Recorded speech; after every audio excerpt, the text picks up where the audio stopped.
Hola, ¿qué tal, querida audiencia? Bienvenidas y bienvenidos a otro episodio de CEPAP Pregunta. Y en esta ocasión vamos a estar hablando un poquito de la privacidad, pero especialmente la privacidad con respecto a los datos personales y su protección. Ahorita estoy yo, Emilio del Río, también está Francisco Miguel y nuestro invitado especial que nos va a acompañar en esta ocasión es Jonathan Mendoza Iserte, que es el secretario de Protección de Datos Personales del INAI. Eh, Hola, Hola Jonathan. Emilio, hola Francisco, a tu audiencia también. Muchísimas gracias por la invitación y encantado de platicar de estos temas que cada vez son más importantes en la vida cotidiana de todos nosotros. Sí, sí. Y justamente es porque se está haciendo tan relevante, ¿no? Y especialmente con la pandemia, que era que queríamos hablar de esto, ¿no? Y vamos a guiarnos un poquito con respecto a, pues, por ejemplo, en cuestiones laborales, qué tanto se debería de estar respetando los datos personales, también en redes sociales y los posibles retos que se están enfrentando con las nuevas tecnologías, por ejemplo. Francisco. Magnífico. Muchas gracias, Emilio. Y bueno, nos alegra mucho estar aquí. Y es que en verdad, en estos últimos meses, bueno, ya casi 2 años, sí se ha visto un incremento en la preocupación que nos puede suscitar la protección de los datos personales, la privacidad, porque, por ejemplo, a partir de la pandemia, se empezó a ver ciertos mecanismos pues para que los gobiernos pudieran conocer de mejor manera eh, y prevenir así los contagios entre la población. En ese sentido, pues nos gustaría saber qué riesgos hacia la privacidad entraña pues las estrategias gubernamentales de recabar información para poder prevenir contagios, rastrear contagios y ahora también, pues para conocer quiénes están vacunados, quiénes no lo están. Y entonces, bueno, esa sería como la pregunta con la que nos gustaría iniciar esta conversación. Muchas gracias. Gracias a ti, Francisco. Fíjate qué importante tocar un punto como este. Al principio de la pandemia, todos recordaremos que empezaron a desarrollarse una serie de aplicaciones, como tú bien mencionas, de rastreo para los ciudadanos y para evitar contagios, ¿no? Para combatir la pandemia. Lo primero que habría que decir es que protección de datos personales a nivel internacional, en un tema de estándar internacional, es un derecho fundamental. Hay países en los cuales aún no está considerado así, pero en una gran parte del mundo así está considerado, principalmente en Europa y en la región, en nuestra región, en América Latina y el Caribe, cada vez son más los países que tienen este derecho desarrollado a nivel constitucional. Dicho eso, la salud, que es otro derecho humano, no puede ser, digamos, considerado como por encima de la protección de datos personales. Tiene que haber un tema de complementariedad de derechos, Emilio, Francisco. No pueden ser invasivas estas aplicaciones al nivel de dejar sin protección a los titulares de los datos. ¿Hacia dónde quiero ir? Tiene que haber proporcionalidad en la información que se recaba y esta información tiene que ser almacenada por los gobiernos de manera temporal y utilizada únicamente para la finalidad que fue recabada. Es muy importante esto que les digo porque las medidas temporales tienen la mala costumbre de hacerse permanentes, ¿no? Y esa información que aparte es información de salud en algunos casos o alguna de esa información tiene que ver con datos de salud y por tanto son datos personales sensibles, pues tiene que ser resguardada por los gobiernos y tiene que ser eliminada o destruida una vez que se cumplió con el fin, que fue precisamente evitar los contagios. Intervienen muchos factores socioculturales, aparte socioculturales. Ustedes vieron, creo que todos conocemos las aplicaciones que surgieron en Asia, en Corea del Sur, en Japón y en otros países de la región, en los cuales la seguridad está muy por encima de los derechos fundamentales. O sea, la forma de pensar de los ciudadanos en esa región tiene que ver con que primero está mi seguridad, incluyendo el tema de salud, y después mi privacidad. Eso no acontece en los países europeos y tampoco en los latinoamericanos en todos los casos. Es una falsa dicotomía que tienes que privilegiar la salud sin proteger la privacidad y en específico la protección de datos personales de los titulares. Privacidad es el género y protección de datos personales es la especie. Es decir, es más amplio el concepto de privacidad. Eso por lo que refiere a la primera parte, Emilio, Francisco. Por lo que refiere a la segunda parte, que es estos certificados de vacunación, vacunarse es un derecho, no es una obligación.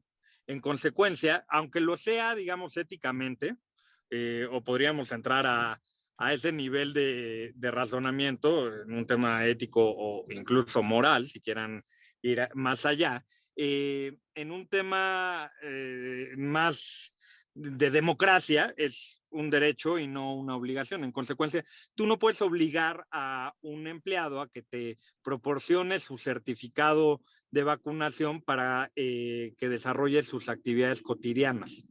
Quizá lo puedes, digamos, le puedes poner algunos otros requisitos, como que se haga una prueba COVID, como que muestre que no tiene alguna enfermedad que pone en riesgo su vida, en fin, pero hay que cuidar mucho cuestiones de proporcionalidad y de no ser invasivos con los derechos fundamentales de los ciudadanos.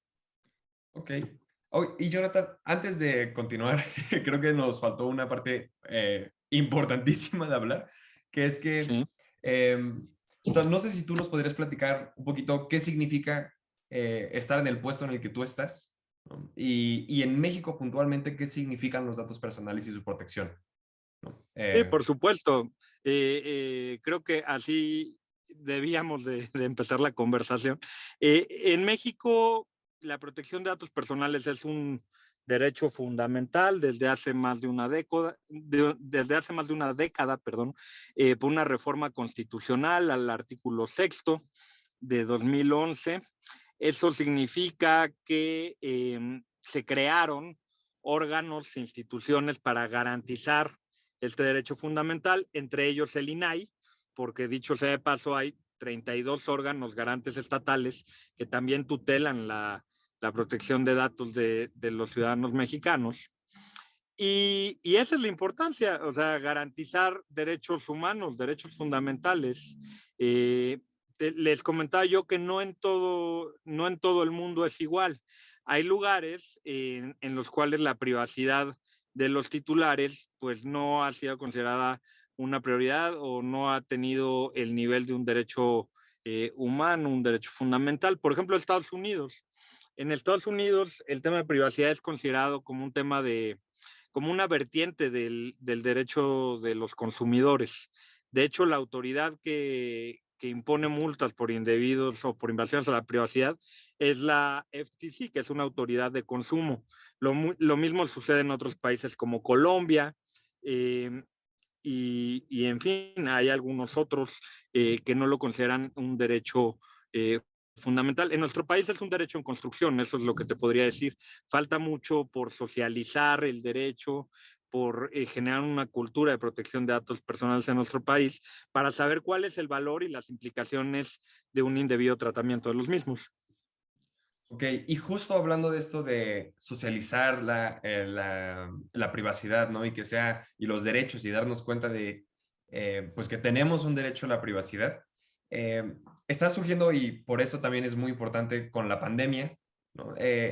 Las redes sociales, ¿no? ¿Qué tipo de datos están agarrando de las personas? Y, por ejemplo, cada vez que eso es cierto que sí damos autorización a que utilicen nuestros datos, ¿no? Pero la verdad es que es un consentimiento que o bueno, yo hablo de mi experiencia, que no se revisa, ¿no? Y que no es algo, los contratos luego son muy largos, y entonces la verdad es que no es tan fácil de entender qué es lo que en realidad están tomando.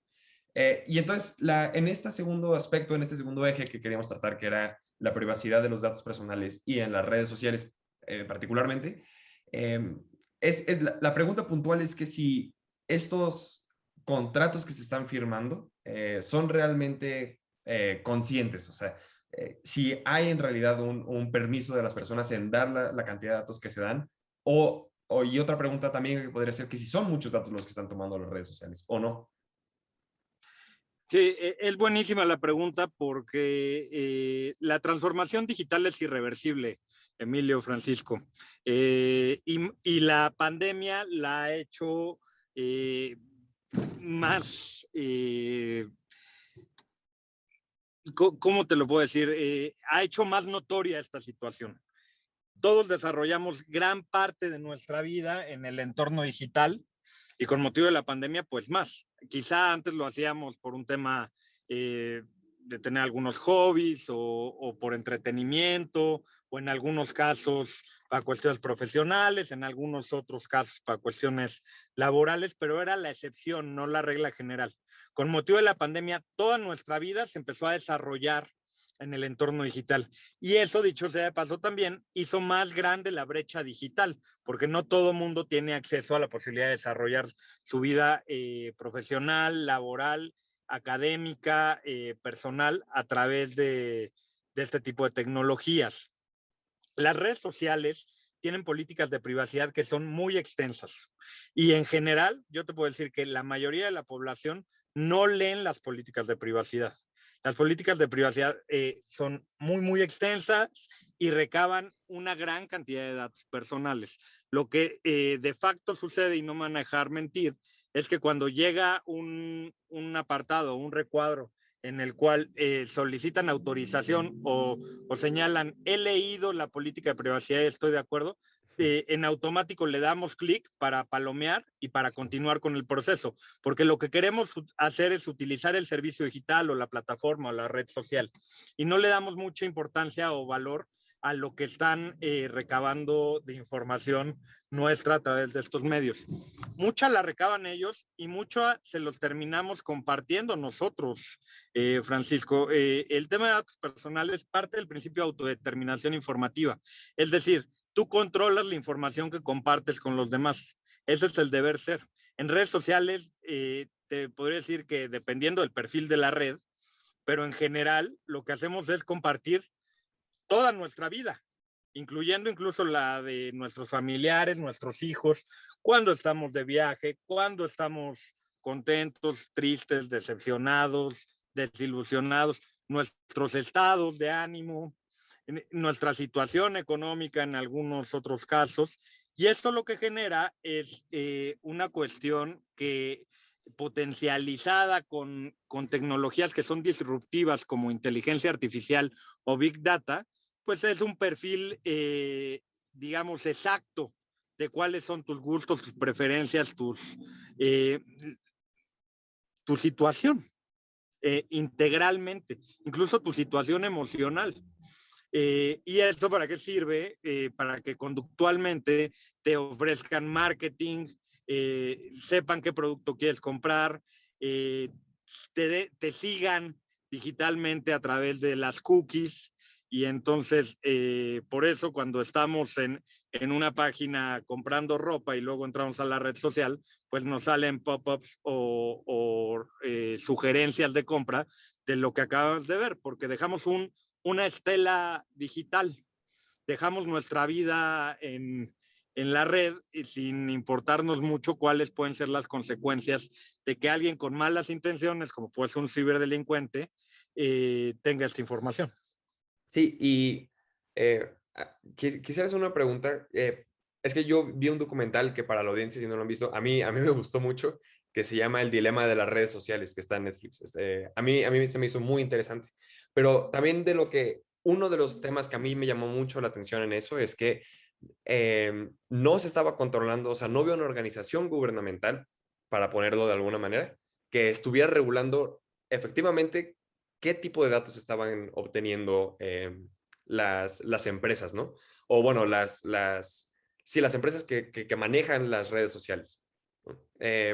Y entonces la pregunta que yo quería hacer es, eh, como secretario de encargado de protección de datos personales, ¿qué puede hacer el INAI para, por ejemplo, pues controlar hacia dónde se están yendo los datos, se debería de controlar hacia dónde se van los datos y, por ejemplo, cómo hacer que nos podamos hacer más conscientes de ver qué datos se entregan, ¿no? O sea, deberíamos de aprender a leer esos contratos o se deberían de simplificar o se debería de hacer de alguna manera para que cualquier persona lo entienda.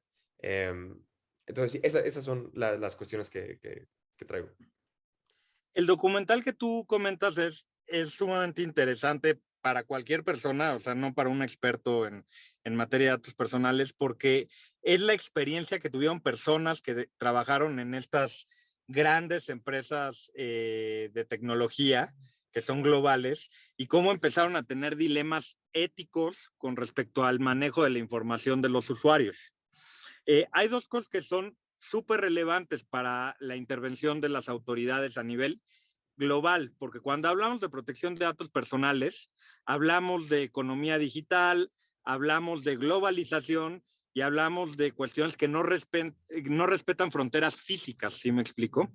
Entonces, las leyes que tienen ámbitos territoriales de aplicación son analógicas, si me permites el término, en función del problema que es digital. ¿Qué tiene que haber? Convergencia normativa para lograr un estándar que permita efectivamente garantizar derechos fundamentales con independencia de dónde se encuentre la empresa o la plataforma o el servicio digital que esté prestando el servicio. Y lo otro es cooperación internacional.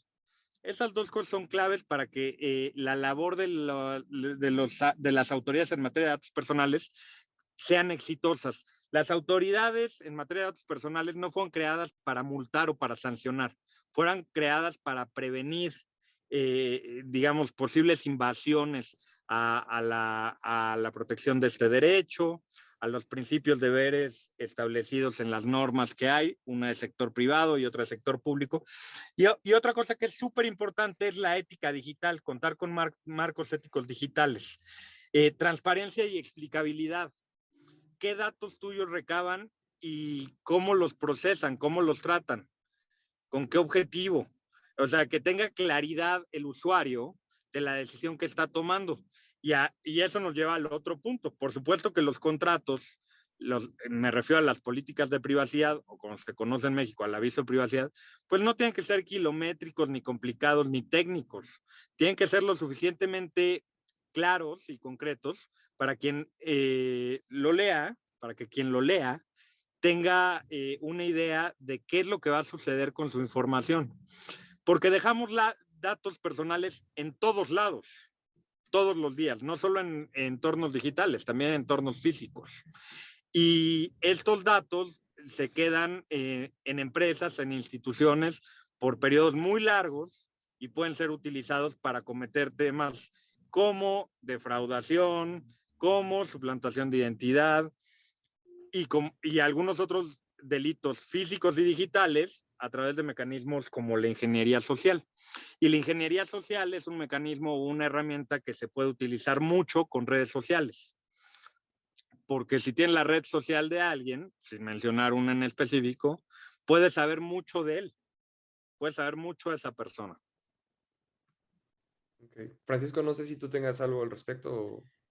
Sí, pues justamente, o sea, es una cuestión de todos los días, desde que va uno y le piden la copia del INE para hacer un trámite, o también en la cuestión digital, ¿no?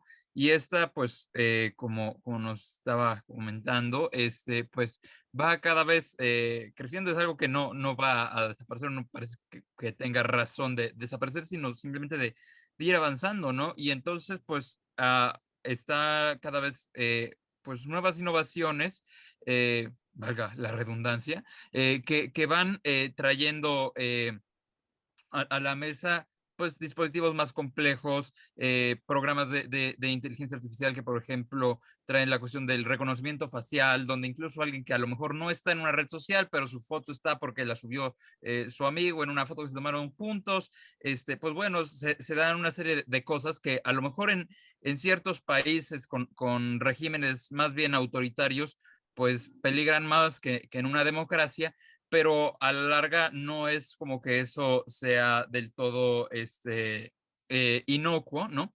Y entonces, pues creo que sería bueno preguntarnos qué complicaciones pueden suscitarse en el futuro con el progreso tecnológico, y también cómo esto va a conflictuarse con la privacidad de las personas, ¿no?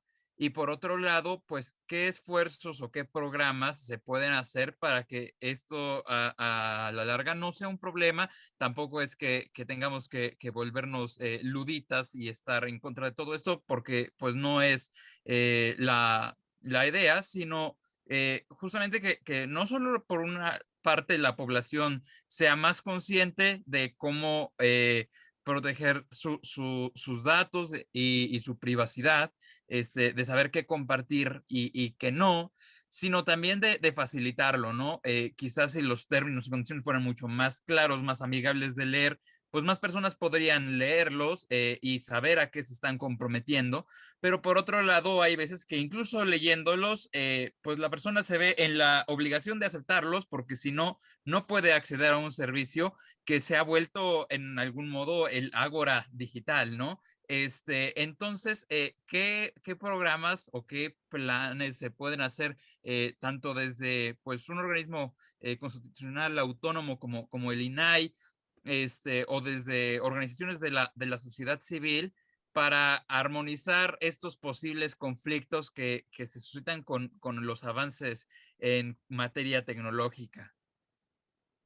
Sí, hay mucho por hacer y es posible, digamos, aparte materializarlo, porque las colaboraciones público-privadas, incluyendo a las organizaciones de la sociedad civil, son fundamentales, con reglas claras para poder avanzar en el tema. Es decir, las autoridades aisladas no van a encontrar una solución, las plataformas o las empresas o las corporaciones globales tampoco van a dejar de utilizar los datos indiscriminadamente si no hay, digamos, una barrera o un statement desde el otro lado que sea, digamos, consciente de no ser una barrera para el desarrollo de tecnología e innovación o para la economía digital, pero sí respetando derechos fundamentales. Por ejemplo, el desarrollar algoritmos o desarrollar tecnologías con privacidad por diseño. Es decir, que dentro del ADN del algoritmo esté considerada la privacidad de los usuarios. Lo decías muy bien, no es proporcional en muchos casos la cantidad de información que obtienen para, para utilizarla después para sacar un lucro, porque estas redes sociales, estos servicios digitales, en teoría son gratuitos, pero lo dice precisamente el documental que referían. Cuando algo es gratis, el producto eres tú. Es decir, que lo que estás dando a cambio es información que les va a ser útil para después ofrecerte servicios, productos, etcétera. En el mejor de los casos, en un acto, digamos, que está dentro del marco legal, así es. Pero si luego hay una vulneración de seguridad a ese servicio digital, lo cual pasa todos los días también, en distintas regiones, en distintos países. Entonces, esa información, esos datos van a terminar en manos de ciberdelincuentes que los van a utilizar para generarte una afectación. ¿Qué hay que hacer? Justo eso. Dejar de pensar únicamente como autoridad, únicamente como empresa, únicamente como organizaciones de la sociedad civil y unir los esfuerzos. Hay que empezar a hablar de derechos digitales en nuestro país, en nuestra región. Derechos digitales que no son distintos a los derechos fundamentales previstos en las constituciones de los distintos países. Simplemente están adaptados al entorno digital para que haya reglas claras, no solo en temas de privacidad, también en temas de seguridad, también en temas de libertad de expresión, de identidad digital, en fin. Creo que tenemos que empezar a migrar hacia ese esquema y empezar a buscar un equilibrio entre todos los datos que se obtienen y el mecanismo que está, digamos, aprobado por todas las partes o que se puede construir para que no sea tan invasivo y para que puedas utilizar toda esta tecnología que es muy útil, pero sin dejar en el camino tus derechos o sin sacrificarlos. Es otra falsa elección la que hay entre tecnología y privacidad o protección de datos personales en un tema más específico. Sí, pues sí. Pues sí, queda mucho por hacer, ¿no? Supongo. Y justo también es, ya para terminar el podcast, quisiera preguntarte, Jonathan, que si hay ¿qué preguntas nos podemos hacer con respecto a la privacidad de los datos personales en nuestros tiempos? ¿Y cuáles son, pues, por ejemplo, los grandes retos que se encuentran, como tres o uno, que se está enfrentando el INAI con, por ejemplo, pues los datos personales, ¿no? No sé, no solamente a través de redes sociales, pero también, por ejemplo, lo que estábamos mencionando al principio, ¿no? En cuestiones laborales o en riesgos de contagio, ¿no? No sé si nos podrías, ya para terminar el podcast, decir algo sobre esto. Sí, con mucho gusto. Mira, el gran reto yo creo que no solo para el INAI, sino para todas las autoridades de la región, es encontrar un mecanismo para que, para que el derecho a protección de datos personales de los titulares mexicanos, de los titulares colombianos, uruguayos, argentinos, tenga el mismo estándar de protección que en otras jurisdicciones. Lo que sucede el día de hoy es que estos servicios digitales que tratan masivamente nuestra información, tienen una estructura corporativa global con una estrategia de foro shopping o forum shopping. Eso significa que eligen la jurisdicción que les es más favorable. Entonces, si hablas de redes sociales como Facebook, que dejará de ser Facebook y ahora ya se convirtió en Meta, que es algo más grande todavía, el metauniverso, ¿no?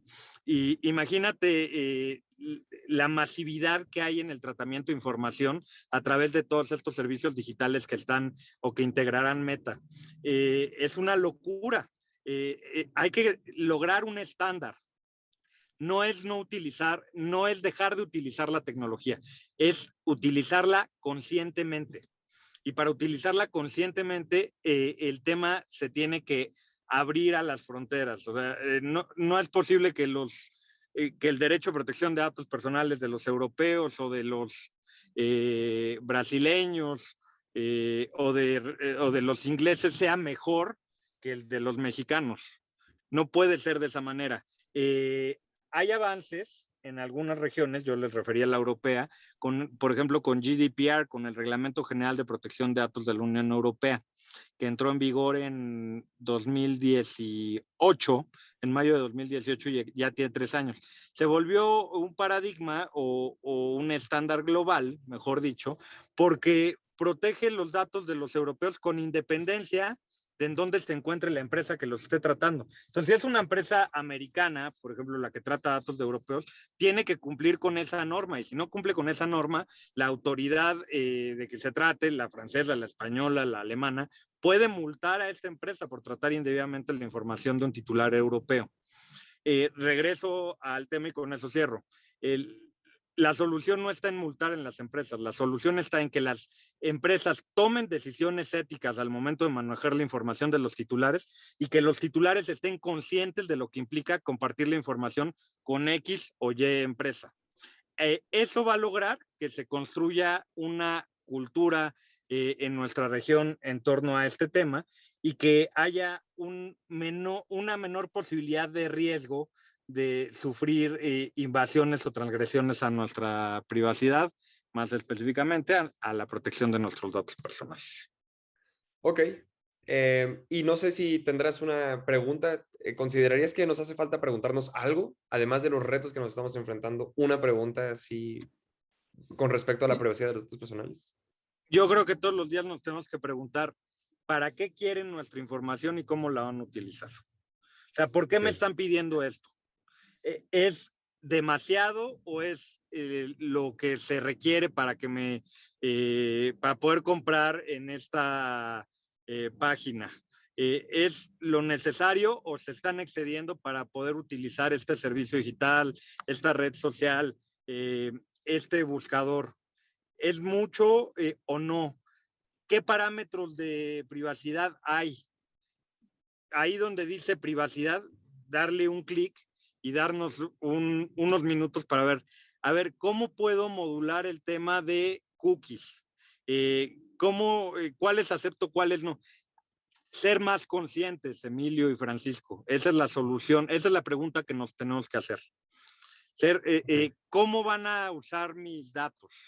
No darlos indiscriminadamente. Si me conecto a una red Wi-Fi pública gratuita, pues no es gratuita porque a cambio está obteniendo toda la información que estoy compartiendo a través de esa red Wi-Fi.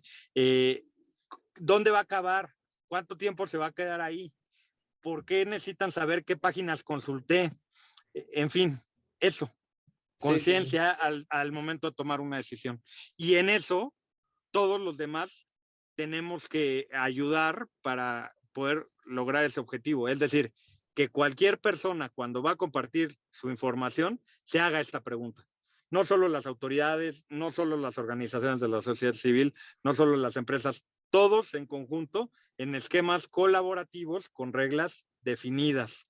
Que no generen discrecionalidad o subjetividad. Pero hay que actuar conjuntamente, hay que construir en conjunto y no aisladamente. Claro. Bueno, pues tocamos muchos temas muy relevantes, ¿no? Y esto es el inicio de una discusión, ¿no? Y pues ojalá que nos podamos ver en otra ocasión, Jonathan, para discutir más a profundidad de esto. Nada más ya para terminar, agradezco a todas, todos en escucharnos, en prestarnos tanta atención en todos los podcasts. Y pues que nos sigan en nuestras redes sociales. Estamos como CEPAP Pregunta en Facebook, Instagram, Twitter y en Spotify. Y en YouTube estamos como CEPAP Colmex. Y pues sí, Jonathan, muchas gracias. Francisco, también gracias por estar aquí. Gracias a ustedes, ha sido un gusto y por supuesto que podemos seguir platicando de esto mucho más porque no es un tema que se agote en una conversación, sino son muchas conversaciones las que generan posibles soluciones. Sí. Bueno. Gracias por la invitación. No, gracias por participar.